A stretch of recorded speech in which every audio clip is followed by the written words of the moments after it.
Welcome to sociology classes. मैं हूं आपका दोस्त शिबू। आज हम डिस्कस करने वाले हैं पॉलिटिकल इकोनॉमी ऑफ डेवलपमेंट के बारे में। हम जब डेवलपमेंट की बात करते हैं, डेवलपमेंट को पढ़ते हैं, हमने ऑलरेडी अलग अलग तरीके का मॉडल्स के बारे में हमने ऑलरेडी पढ़ा है।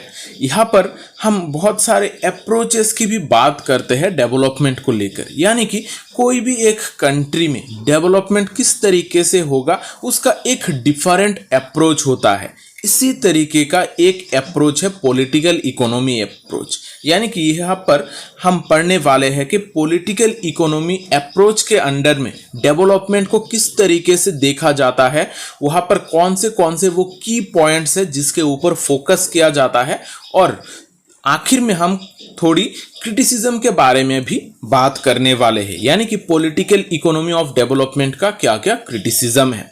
तो ये जो क्लास है ये बहुत ही सिस्टमेटिकली आप लोगों को देखना होगा। सिर्फ अगर नोट्स देखोगे तो आपको शायद ना समझ आए, तो इस वजह से ये क्लास को सिस्टमेटिकली थोड़े देखने की और समझने की कोशिश कीजिएगा। जब हम डेवलपमेंट की बात करते हैं, डेवलपमेंट हम कौन सी चीज़ को कहते हैं? ज़्यादातर टाइम हम सोचते हैं कि अगर किसी भी कंट्री का इकोनॉमिक कंडीशन अच्छा हो, उसका जीडीपी बेहतर हो, उसका पर कैपिटा इनकम अगर अच्छा हो, तभी हम उस कंट्री को डेवलप कह सकते हैं। तो यही क्या सिर्फ डेवलपमेंट है? अगर सिर्फ हम इकोनॉमिक डेवलपमेंट की बात करें, ये हमारा डेवलपमेंट हो जाएगा? शायद नहीं। अगर सिर्फ हम सोशल डेवलपमेंट की बात करें, लोग कितना खुश है, वो एक दूसरे के साथ सोशली किस तरीके से बिहेव कर रहे हैं, वो भी तो एक डेवलपमेंट का इंडिकेटर है। अगर सिर्फ हम लोग कितना खुश है ये भी अगर देखें, तो अगर इसके हिसाब से हम डेवलपमेंट को सोचें, तो क्या ये हमारा डेवलपमेंट होगा? नहीं। सिर्फ एक इंडिकेटर से हमें डेवलपमेंट के बारे में पता नहीं चलेगा। डेवलपमेंट को समझने के लिए हमें पॉलिटिकल पॉइंट ऑफ व्यू देखना पड़ेगा, इकोनॉमिक पॉइंट ऑफ व्यू देखना पड़ेगा, साथ ही साथ सोशल स्ट्रक्चर, उसका हिस्ट्री, ये सारे इंडिकेटर्स को हमें दिमाग में रखना होगा। इसको ध्यान में रखते हुए हम जब डेवलपमेंट की ओवरऑल एक डेवलपमेंट की बात करेंगे, तब शायद ये हमारे लिए एक बेहतर डेवलपमेंट का अप्रोच होगा। तो इसी चीज को ही हम मेनली कहते हैं पॉलिटिकल इकोनॉमी ऑफ डेवलपमेंट। हम डेवलपमेंट में बहुत सारे अलग अलग तरीके का अप्रोचेस को पढ़ते हैं। हमने प्रीवियस क्लासेस में मॉडल्स ऑफ डेवलपमेंट के बारे में पढ़ा है कि कौन से वो मॉडल है जिनको हम मानकर, जिसको हम आइडियल मानकर एक डेवलपमेंट स्टार्ट कर सकते हैं। इसी तरीके से अलग अलग अप्रोचेस भी है। अप्रोचेस यानी कि किस तरीके से हमारा डेवलपमेंट होगा, वहां पर कौन से इंडिकेटर है जिसके ऊपर हम फोकस करेंगे। इसी तरीके का एक अप्रोच होता है political economy approach. Political economy approach एक ऐसा अप्रोच है जहां पर पॉलिटिक्स, इकोनॉमिक, सोशल स्ट्रक्चर, ये सारे चीजों को इकट्ठा करके डेवलपमेंट को देखा जाता है। डेवलपमेंट को सिर्फ इनकम के बेसिस पे नहीं देखा जाता है, या फिर सिर्फ हैप्पीनेस के बेसिस पे नहीं देखा जाता है। यहाँ पर पॉलिटिक्स, इकोनॉमिक और सोशल स्ट्रक्चर को जब एक साथ मिलाकर एक डेवलपमेंट का आउटकम को देखा जाता है, तब इस अप्रोच को कहा जाता है पॉलिटिकल इकोनॉमी अप्रोच। अगर हम सिंपल भाषा में कहें तो पॉलिटिकल इकोनॉमी अप्रोच एक होलिस्टिक अप्रोच है, जहां पर टोटल सोसाइटी में जो भी घटनाएं घट रही है, समाज में जो भी चीजें हो रही है, उन सारे चीजों को जब हम इकट्ठा करके एक डेवलपमेंट के बारे में बात करते हैं, तब इसको कहा जाता है पॉलिटिकल इकोनॉमी अप्रोच। अब ये अप्रोच बाकी सारे अप्रोच के मुकाबले थोड़े अलग है। बाकी सारे अप्रोच में, खासकर हम अगर पुराने ज़माने के अप्रोचेस की बात करें, वहाँ पर देखा जाता है सिर्फ इनकम के ऊपर। जिस कंट्री का इनकम ज़्यादा है वो कंट्री इतना ज़्यादा डेवलप है, हम इस तरीके से सोचते हैं। लेकिन उसका हिस्टोरिकल बैकग्राउंड के बारे में हम नहीं देखते हैं, वो किस तरीके से ग्रो कर रहे हैं, उनके लोग किस तरीके से कनेक्टेड है, ये हम इतना ज़्यादा ध्यान में नहीं देते हैं। तो political economy approach to development एक ऐसा अप्रोच है जो पॉलिटिक्स, इकोनॉमिक्स और सोशल स्ट्रक्चर इन तीनों को इकट्ठा लेकर चलता है। अगर हम सब्जेक्ट की बात करें तो पॉलिटिक्स, पॉलिटिकल साइंस, इकोनॉमिक्स और सोशियोलॉजी, ये तीनों को मिलाकर जब हम सोचते हैं एक डेवलपमेंट की, तो वो होगा पॉलिटिकल इकोनॉमी अप्रोच। अब जब हम किसी अलग अलग तरीके का डेवलपमेंट की पर्सपेक्टिव की बात करते हैं, वहां पर ज्यादातर टाइम हम इकोनॉमिक ग्रोथ के ऊपर ही ज्यादा ध्यान देते हैं। लेकिन पॉलिटिकल इकोनॉमी अप्रोच में यहाँ पर किस तरीके से चीज़ें डिस्ट्रीब्यूटेड है, लोगों में किस तरीके का चीज़ें डिस्ट्रीब्यूशन होती है, यहाँ पर सोशल जस्टिस, लोगों का एम्पावरमेंट, ये सारे चीज़ों को भी कंसीडर किया जाता है, ये सारी चीज़ों को भी ध्यान में रखा जाता है डेवलपमेंट को मेजर करने के वक्त। यहाँ पर अगर हम ट्रेडिशनल इकोनॉमिक अप्रोच की बात करें, वहाँ पर मार्केट मैकेनिज्म के ऊपर फोकस किया जाता था, यानी कि मार्केट किस तरीके से बिहेव कर रही है, वहां पर मार्केट में पैसा कितना ज्यादा मिल रहा है या फिर किसी भी कंट्री का कितना पैसा इनकम हो रहा है, वो ट्रेडिशनल इकोनॉमिक अप्रोचेस है। लेकिन ये जो पॉलिटिकल इकोनॉमिक अप्रोच है वो इकोनॉमिक पॉइंट ऑफ व्यू को तो कंसीडर करता ही है, साथ ही साथ सोशियो पॉलिटिकल कॉन्टेक्स्ट को भी ध्यान में रखता है। यहाँ पर पावर डायनामिक्स किस तरीके से काम करता है, यहाँ पर इकोनॉमिक पॉलिसीज किस तरीके से क्रिएट हो रही है और एक जगह पर उसका डेवलपमेंटल प्रोसेसेस किस तरीके का है, ये सारे चीजों को इकट्ठा करके एक डेवलपमेंट के बारे में सोचता है। तो पॉलिटिकल इकोनॉमिक अप्रोच बाकी ट्रेडिशनल इकोनॉमिक अप्रोच से थोड़ा हटके है, जहां पर हमें ओवरऑल सारे इंडिकेटर को ध्यान में रखते हुए यहां पर डेवलपमेंट के बारे में सोचा जाता है। तो अब यहां पर आप लोगों को क्लियर हो गया है कि पॉलिटिकल इकोनॉमी ऑफ डेवलपमेंट क्या है। पॉलिटिकल इकोनॉमी एक अप्रोच है जो डेवलपमेंट के बारे में बात करता है कि किस तरीके से एक कंट्री डेवलपमेंट होगा। यहाँ पर होलिस्टिक डेवलपमेंट, ओवरऑल डेवलपमेंट की बात की जाती है। अब पॉलिटिकल इकोनॉमी अप्रोच में बहुत सारे एस्पेक्ट्स है, बहुत सारे पॉइंट्स है जिनको कंसीडर किया जाता है।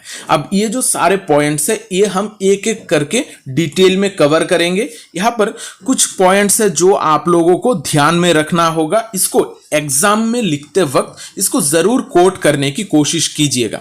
अब ये जो पॉलिटिकल इकोनॉमी अप्रोच है ये सिर्फ सोशियोलॉजी में नहीं पढ़ा जाता है, ये सोशियोलॉजी में, पॉलिटिकल साइंस और इकोनॉमिक्स में तो सबसे ज्यादा ये अप्रोच को पढ़ा जाता है। तो ये जो भी स्टूडेंट्स ये पॉलिटिकल इकोनॉमी अप्रोच का क्लास देखोगे ये आप हर किसी के लिए ये हेल्पफुल बनने वाला है। तो यहाँ पर जब हम की एस्पेक्ट्स की बात करते हैं, मेजर पॉइंट्स जहाँ पर पॉलिटिकल इकोनॉमी अप्रोच फोकस करता है, तो वहाँ पर बहुत सारे इंडिकेटर्स है, पॉइंट्स है, इनमें हम कुछ इंपॉर्टेंट पॉइंट्स को देखेंगे। पहला है ग्लोबल डिवाइड, फिर है critic of income comparison, role of the state, capital accumulation and international capital flow, counter revolution in development economics, essential elements of maldevelopment, historic and structural context. ये सारे points को हम अब एक एक करके ध्यान से समझने वाले हैं। तो यहां पर हमारा ग्लोबल डिवाइड है, पहला जो पॉइंट है हमारा पॉलिटिकल इकोनॉमी अप्रोच में वो है ग्लोबल डिवाइड। अब ग्लोबल डिवाइड क्या है? ग्लोबल डिवाइड जब हम वर्ल्ड के अलग अलग कंट्रीज को इकोनॉमी के बेसिस पे उनको डिवाइड करते हैं, किसी भी कंट्री को हम रिच कंसीडर करते हैं तो किसी कंट्री को हम पुअर कंट्रीज में कंसीडर करते हैं। ये जो चीजें हैं इसको हम कहते हैं ग्लोबल डिवाइड, यानी कि ग्लोब के अलग अलग हिस्सों को हम अलग अलग नजरिए से देखते हैं, उनमें हम डिवीजन देखते हैं। ये जो पॉलिटिकल इकोनॉमी अप्रोच है ये ग्लोबल डिवाइड के ऊपर ध्यान देता है, यानी कि कौन सा कंट्री रिच है, कौन सा कंट्री पुअर है, इसके ऊपर ध्यान दिया जाता है पॉलिटिकल इकोनॉमी अप्रोच में। यहाँ पर जो वेल्दियर नेशंस है, जिनके पास पैसा है, वो कुछ सोशल इश्यूज को डील करता है, लेकिन उनके पास बहुत सारे सोशल इश्यूज होने के बावजूद भी वहां पर हम देखते हैं कि हायर स्टैंडर्ड्स ऑफ लिविंग होते हैं। जो भी पुअरर कंट्रीज है उनके वो लोग ज्यादा स्ट्रगल करते हैं, लेकिन वहां पर सोशल इश्यूज थोड़े कम होते हैं क्योंकि लोग एक जैसे ही होता है। लेकिन जो वेल्दियर नेशंस है वहां पर बहुत सारे अलग अलग जगह से लोग जाते हैं, वहां पर काम करते हैं, रहते हैं, डिफरेंट कंट्रीज के लोग, कल्चर के लोग इकट्ठा रहते हैं। इस वजह से सोशल इश्यूज भी ज्यादा होते हैं, और लेकिन वहां पर हमें हायर स्टैंडर्ड ऑफ लिविंग देखने को मिलता है। ऑपोजिट में जब हम पुअर और गरीब कंट्रीज की बात करते हैं, वो लोग बहुत ज्यादा स्ट्रगल करते हैं पॉवर्टी, अनएम्प्लॉयमेंट और इनइक्वालिटी को लेकर। इस वजह से हम वर्ल्ड के अलग अलग कंट्रीज में डिफरेंट तरीके का सिनेरियो देखते हैं। किसी जगह पर रिच कंट्रीज है, किसी पार्ट में हमारा पुअर कंट्रीज है। अब ये जो पॉलिटिकल इकोनॉमी अप्रोच है ये इस चीज के ऊपर ध्यान देता है, यानी कि कौन सा कंट्री गरीब है, कौन सा कंट्री अमीर है, इसके ऊपर फोकस करके भी उसका डेवलपमेंटल अप्रोच के बारे में बात करता है। सिर्फ ऐसा नहीं है कोई अगर अमीर कंट्री हो, जो रिच कंट्री है, वो डेवलपमेंट ज्यादा हो रहा है, इस तरीके का बात नहीं है। यहाँ पर बहुत सारे अलग अलग इंडिकेटर्स है जिसके बारे में हमने पहले बात की है। उस सारी चीजों के ऊपर ध्यान देकर ही डेवलपमेंट के बारे में सोचा जाता है। अब देखते हैं क्रिटिक ऑफ इनकम कंपैरिजन। अब बहुत सारे लोग सिर्फ जब डेवलपमेंट की बात करते हैं दो कंट्रीज के बीच में इनकम को कंपेयर करते हैं। यहाँ पर खासकर जो जीडीपी है, जीडीपी को बारे में ही सिर्फ सोचते हैं कि अगर किसी कंट्री का जीडीपी ज्यादा है यानी कि वो ज्यादा डेवलप्ड है। ये जो पॉलिटिकल इकोनॉमी अप्रोच है वो उस चीज को क्रिटिसाइज करता है। सिर्फ इनकम के कंपैरिजन के बेसिस पे किसी कंट्री को डेवलप कह देना ये सही बात नहीं है, ये पॉलिटिकल इकोनॉमी अप्रोच का कहना है। यहाँ पर सिर्फ मार्केट एक्टिविटीज से के द्वारा ही डेवलपमेंट नहीं आती है। डेवलपमेंट के लिए बहुत सारे नॉन मार्केट एक्टिविटीज है, एनवायरमेंटल डिग्रेडेशन की बात करनी चाहिए, सोशल इनइक्वालिटी, ये सारी चीजों को हमें अकाउंट में लेना चाहिए। इस सारी चीजों को जब हम इकट्ठा करके सोचेंगे, डेवलपमेंट के बारे में बात करेंगे, तब वो होगा पॉलिटिकल इकोनॉमी अप्रोच। और ये एक सही तरीके का अप्रोच है जब हम किसी डेवलपमेंट की बात करते हैं, क्योंकि हर कंट्रीज का अपना हिस्ट्री होता है। वहां पर बहुत सारे कोलोनाइजेशन होते हैं, बहुत सारे कंट्रीज है जो न्यूली इंडिपेंडेंट सिर्फ हुई है, तो इनके साथ अब आप अगर जो डेवलप कंट्रीज है जो कभी कोलोनाइज हुई नहीं है, वो खुद बाकी कंट्रीज के ऊपर रूल कर रहे हैं, अगर इनके साथ आप कंपेयर करेंगे सिर्फ जीडीपी के मामले में, इनकम के मामले में, तो ये सही बात नहीं है। तो बहुत सारे अलग अलग फैक्टर्स हैं जो पॉलिटिकल इकोनॉमिक अप्रोच ये सारे पॉइंट्स के ऊपर ध्यान देता है। अब यहां पर रोल ऑफ द स्टेट कैसा होने वाला है, जब पॉलिटिकल इकोनॉमी अप्रोच की बात करते हैं, यहां पर रोल ऑफ द स्टेट रहता है। स्टेट का रोल बहुत ज्यादा क्रूशियल बन जाता है।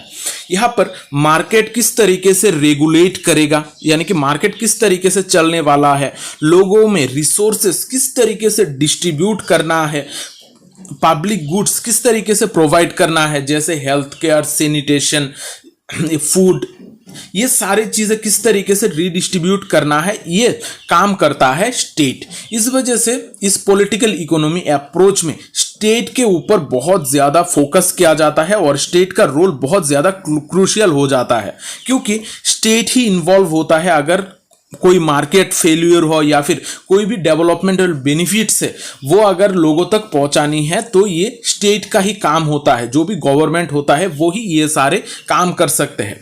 जैसे हम अगर इंडिया की बात करें, इंडिया में बहुत सारे अलग अलग स्टेट्स हैं।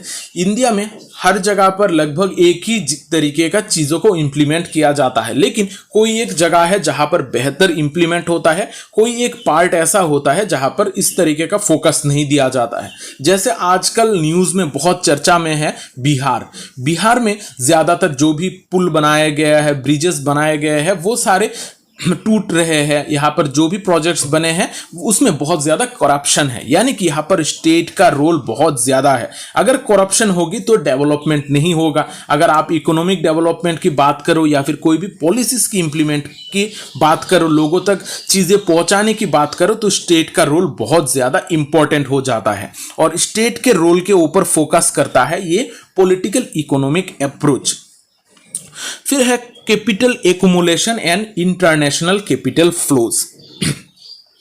यहां पर जब डेवलपमेंट की बात करते हैं, यहां पर कैपिटल एक्युमुलेशन की बात की जाती है, यानी कि कैपिटल किसके पास कितना ज्यादा है और इंटरनेशनली किस तरीके से पैसे फ्लो कर रहा है। यहां पर इस चीज के ऊपर भी ध्यान दिया जाता है। मैंने पहले ही बताया है कि पूरी की पूरी जो भी इंडिकेटर्स है वो सारी चीजों के ऊपर फोकस किया जाता है। यहां पर कैपिटल एक्युमुलेशन यानी कि कितना पैसा है, कितना पैसा बाहर के इंटरनेशनल कंट्रीज से आ रही है, इसके ऊपर भी ध्यान दिया जाता है। अब ये जो डेवलपमेंट है ये इन्फ्लुएंस होती है इंटरनेशनल कैपिटल फ्लो के जरिए, यानी कि बाहर से कितना ज्यादा पैसा आ रहा है ये हमें बहुत ज्यादा इन्फ्लुएंस्ड करती है। क्योंकि अगर कोई एक कंट्री सेल्फ सफिशिएंट ना हो, उसे बाहर के कंट्रीज से ज्यादा पैसा उठाना पड़े या फिर लोन लेना पड़े, तो ये एक डिपेंडेंसी क्रिएट करता है और ये भी एक इनइक्वालिटी का कारण बन जाती है। इंडिया में भी जब एलपीजी रिफॉर्म आया, उससे थोड़े पहले के बात अगर हम करें जहां पर लार्ज डैम्स बन रहे थे, उस टाइम पीरियड पर इंडिया बहुत ज्यादा कर्जे में डूब गया था। क्योंकि लार्ज डैम्स, खासकर नर्मदा में जो डैम्स बनानी थी, उसके वजह से बहुत सारा लोन उठाना पड़ा और कंट्री बहुत ज्यादा डेब्ट में चली गई थी। इस तरीके से जब हम कैपिटल एक्युमुलेशन या फिर कैपिटल फ्लो की बात करते हैं, इंटरनेशनल एजेंसीज से अगर हम कैपिटल को लेंगे तो यहां पर कंट्री बहुत ज्यादा प्रॉब्लम में आ सकती है, लेकिन हमें डेवलपमेंट के लिए पैसे भी चाहिए। इस तरीके से कैपिटल फ्लो भी देखा जाता है। यहां पर इस प्रोसेस के वजह से इनइक्वालिटी और डिपेंडेंसी बहुत ज़्यादा बढ़ जाती है इंटरनेशनल एजेंसीज के ऊपर, और ये जो चीज़ें हैं ये पोअरर कंट्री को बहुत ज़्यादा इन्फेक्ट करती है, उनमें बहुत ज़्यादा प्रॉब्लम भी क्रिएट कर सकती है। तो यहाँ पर ये जो कैपिटल एक्युमुलेशन और इंटरनेशनल कैपिटल फ्लो है, इसके ऊपर भी ध्यान दिया जाता है पॉलिटिकल इकोनॉमी अप्रोच में। फिर हम देखते हैं counter revolution in development economics. अब जब हम डेवलपमेंट की बात करते हैं, बहुत सारे डेवलपमेंट की बात की गई है। यहां पर ज्यादातर कंट्रीज में डेवलपमेंट को लेकर एक पॉलिसीज में एक बदलाव देखी गई है। इस बदलाव को हम कहते हैं न्यू लिबरल पॉलिसीज। यहां पर पहले के ज़माने में जो पॉलिसीज थी वो एक कंट्री अपने हिसाब से चलाती थी, लेकिन ओवरऑल जब एलपीजी की बात आई, यानी कि लिबरलाइजेशन, प्राइवेटाइजेशन और ग्लोबलाइजेशन, ये जो पॉलिसीज आई जहां पर मार्केट को लिबरल करने की बात की गई है, ये एक न्यू लिबरल पॉलिसीज है। अब न्यू लिबरलिज्म क्या है ये भी थोड़ा आपको जानना है। लिबरलिज्म जहां पर मार्केट को टोटली फ्री करने की बात की जाती है, फिर धीरे धीरे ये लिबरलिज्म का कॉन्सेप्ट जब आगे बढ़ा, तब बाद में हम जाकर देखते हैं न्यू लिबरलिज्म। न्यू लिबरलिज्म यानी कि लिबरलिज्म का जो कॉन्सेप्ट है, इसको जब मॉडिफाई करके बात की जाती है या फिर मॉडिफाई थोड़ा किया जाता है, तब उसको हम कहते हैं न्यू लिबरलिज्म। न्यू लिबरलिज्म में जो पॉलिसीज लाई गई है वो है एलपीजी, लिबरलाइजेशन, प्राइवेटाइजेशन और ग्लोबलाइजेशन। इंडिया भी 1991 में ये एलपीजी रिफॉर्म को एडॉप्ट करती है। यहां पर इंडिया में भी इसको इंप्लीमेंट किया जाता है। अब ये एक काउंटर रिवॉल्यूशन है, यानी कि यहां पर सिर्फ अपने कंट्री के बारे में बात नहीं की जाती है, यहां पर बात की जाती है पूरी की पूरी ग्लोब को इकट्ठा करके, यानी कि जो भी कंट्रीज है उनको एक साथ जोड़ने की, उनके लिए पॉलिसीज को ओपन कर देनी। हर कंट्री से जो बिजनेसमैन है वो आकर एक कंट्री में बिजनेस कर सकते हैं। इस तरीके का पॉलिसीज में बदलाव लाई गई थी। तो ये जो एलपीजी रिफॉर्म है, एलपीजी रिफॉर्म के वजह से क्या होता है, क्या रिवॉल्यूशन आया है, यहाँ पर जो डेवलपमेंट है वो सिर्फ अब कंट्री में सीमित नहीं होता है। एक कंट्री क्या चाहती है इसके ऊपर सिर्फ फोकस नहीं होता है, अब पूरी की पूरी ग्लोब में क्या हो रही है, वो एक दूसरे के साथ किस तरीके से बिजनेस कर रहे हैं, इसके ऊपर भी डिपेंड करता है। इस वजह से जो भी कंट्री ये एलपीजी रिफॉर्म को एडॉप्ट करता है उसको कुछ मार्केट में बदलाव लाने पड़ते हैं, पॉलिसीज में कुछ चेंजेस करनी पड़ती है। अब इन चेंजेस के वजह से बाहर के कंट्रीज से जो इन्वेस्टर्स है वो इन्वेस्ट कर सकते हैं, बिजनेस कर सकते हैं। लेकिन इसके साथ साथ जो इनइक्वालिटी है, इनइक्वालिटी और भी ज्यादा यहां पर बढ़ भी सकती है। यहां पर जो सोशल सेफ्टी है इसको लेकर भी इशू बन सकता है, क्योंकि कंट्री के जो छोटे, अगर जो भी कोई अगर छोटा छोटा कंट्री हो, पुअर कंट्री हो, तो उसके पास इतना ज्यादा इंफ्रास्ट्रक्चर नहीं है, तो बाहर के जो कंपनीज है, मल्टीनेशनल एमएनसीज है, मल्टीनेशनल कंपनीज है, वो अगर कंट्री में आएंगी तो वो लोग ज्यादा बिजनेस करेंगे और वो लोग मार्केट को कैप्चर भी कर सकते हैं। इस वजह से सोशल सेफ्टी का भी इशू हो जाता है, यहां पर इनइक्वालिटी भी और भी बढ़ सकती है। लेकिन इसको भी ध्यान में रखता है पॉलिटिकल इकोनॉमी अप्रोच। यहां पर essential elements of mall development हम देखते हैं। अब माल डेवलपमेंट क्या है? माल डेवलपमेंट यानी कि जब डेवलपमेंट के उल्टे रास्ते में हम हटे, मतलब जब उल्टे रास्ते में हम चलने लगते हैं, तब इसको कहा जाता है माल डेवलपमेंट। जो भी चीजें हमारे डेवलपमेंट में बाधाएं डालती है उसको हम कहते हैं माल डेवलपमेंट। जैसे poverty, lack of education, health care, poor health care, poor basic services, ये सारी चीजें अगर ना हो तो हमारी डेवलपमेंट बहुत ज्यादा अफेक्टेड हो सकती है और हमारा डेवलपमेंट जो है उसका रास्ता बदल के उल्टे तरफ नेगेटिवली चीजों को इन्फ्लुएंस कर सकती है। तो ये सारे चीजों को भी ध्यान देना जरूरी है। और ये जो पॉलिटिकल इकोनॉमी अप्रोच है, ये सारे जो माल डेवलपमेंट है, poverty, lack to access education, poor health care, poor basic service, ये सारी चीजों को भी एड्रेस करता है। और ये सारी चीजों को किस तरीके से बदला जा सकता है, पॉलिसीज किस तरीके से लाए जा सकते हैं, इन इश्यूज के बारे में भी सोचता है। यहाँ पर जो भी मार्जिनलाइज्ड ग्रुप्स होते हैं, यानी कि जो भी बिछड़े हुए ग्रुप्स होते हैं, ग्रुप के मेंबर्स होते हैं, इनको आगे लाने की भी बात की जाती है। यानी कि यहाँ पर टोटली जो भी कंट्री है उसमें जो भी घटनाएं घट रही है, सारी चीजों को कंसिडर किया जाता है इस पॉलिटिकल इकोनॉमी अप्रोच के अंडर में। अब देखते हैं हिस्टोरिकल एंड स्ट्रक्चरल कॉन्टेक्स्ट। अब यहां पर हिस्टोरिकल और स्ट्रक्चरल कॉन्टेक्स्ट को भी ध्यान में रखा जाता है।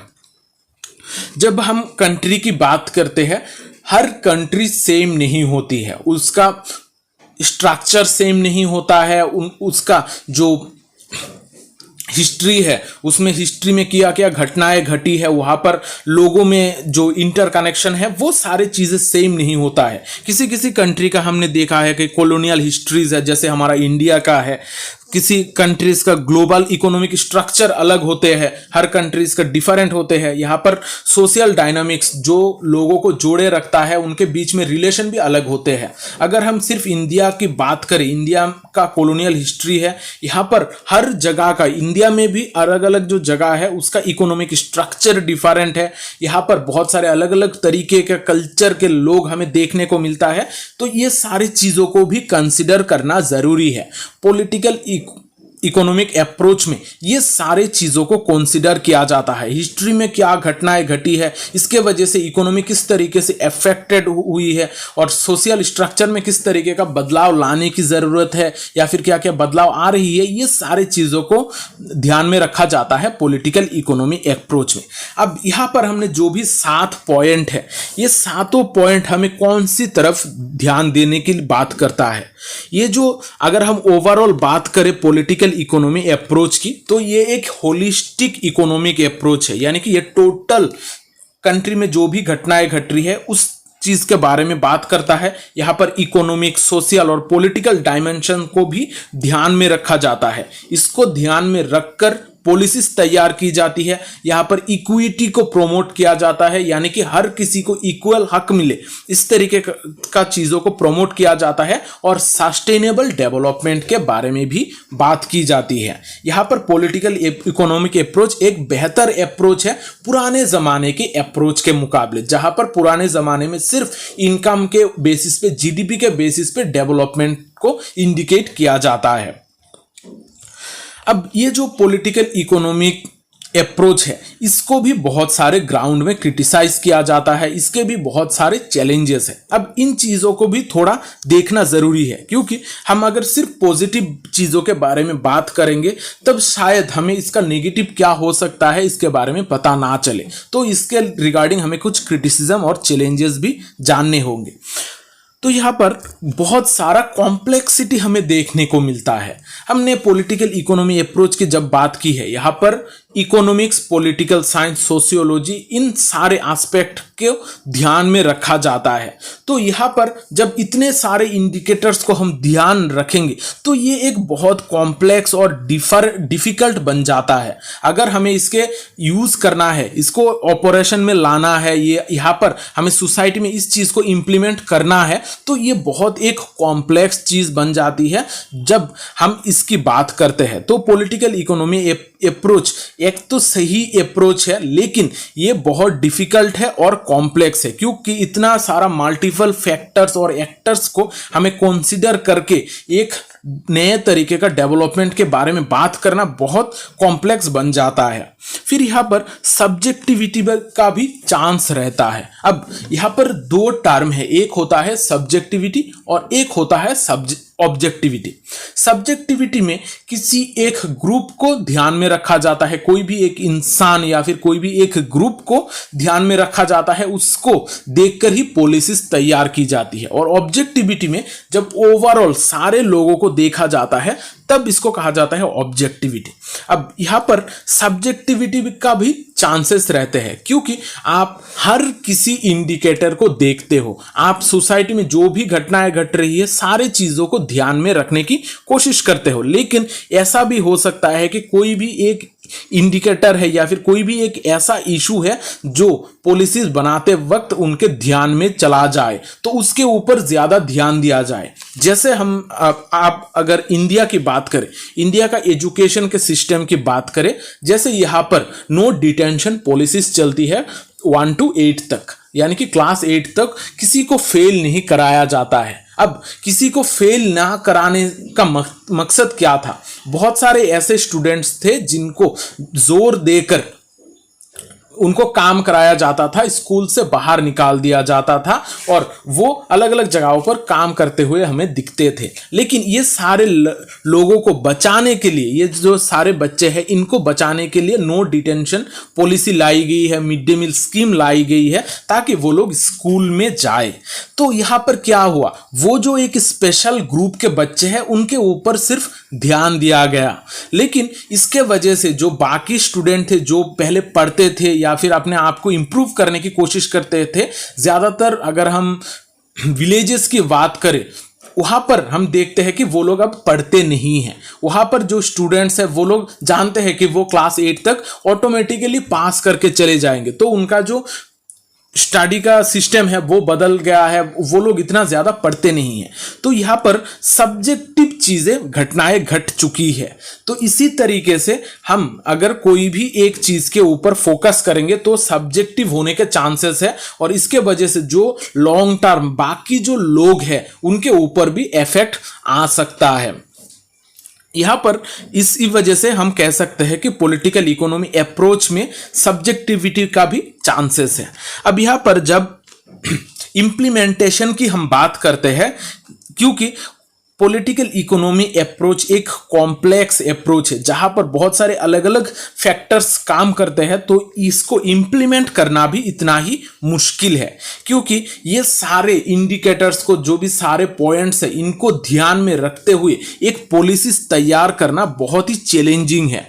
यहाँ पर बहुत सारे पावर स्ट्रक्चर को ध्यान में रखना होता है, अलग अलग कॉन्टेक्स्ट है जिनको देखना पड़ता है। इस वजह से एक पॉलिसी तैयार करना बहुत ही चैलेंजिंग बन जाता है। इस वजह से पॉलिटिकल इकोनॉमी अप्रोच को प्रैक्टिकली इंप्लीमेंट करना थोड़ा डिफिकल्ट है। तो ये जो कॉम्प्लेक्सिटी, सब्जेक्टिविटी और इंप्लीमेंटेशन है, इसके ग्राउंड में हम कह सकते हैं कि पॉलिटिकल इकोनॉमी अप्रोच इतना सही तरीके का अप्रोच नहीं है। लेकिन अगर हम ओवरऑल बात करें तो पॉलिटिकल इकोनॉमी अप्रोच एक होलिस्टिक अप्रोच है जो हमें सारे चीजों को ध्यान में रखने की बात करता है।